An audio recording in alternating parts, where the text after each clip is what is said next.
evening. It's time for the HideNet Sunday Night Week in Review. It's Sunday, June 19th. Happy Father's Day. And I'm Vera Dordick sitting in for Don Osman again this week.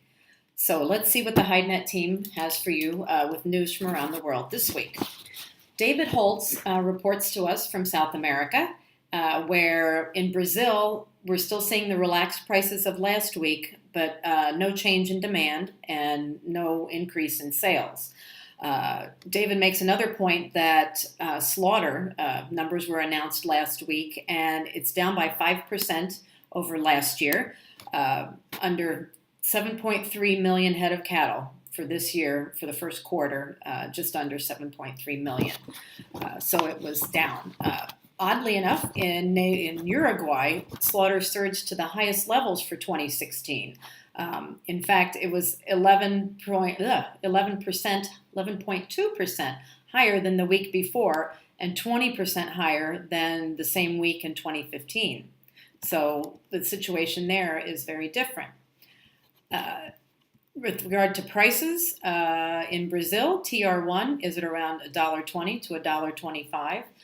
In Argentina, everything is steady with last week, with steers at around 114 to 118.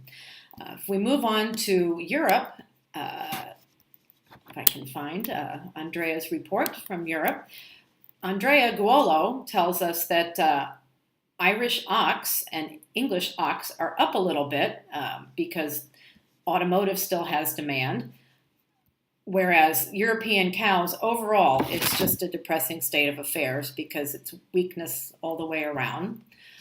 Veal skin has seen some increases thanks to luxury brands, and in bulls, slaughter remains low. And poor sheep and lamb, it just doesn't seem to get, the decline is unstoppable, even though there was an uptick, like we told you last week with Greek selections, it's still on its way down. Andrea also gives us a good report on PD Uomo in Florence and what happened there, and Riva Shoe as well.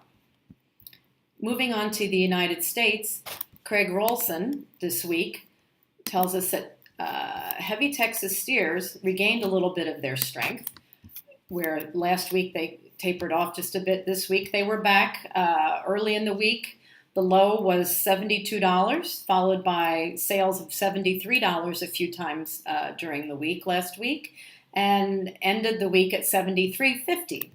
Other selections are also up. Branded steers in Colorado are also up, but branded steers were up $1, and heifers were up $2 or more.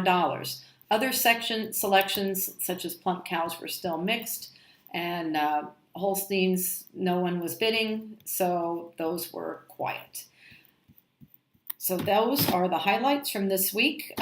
With regard to next week, what that might bring, we'll see if steers continue to advance. Cows will be lucky to hold their own, but we'll see what Craig has to tell us next week.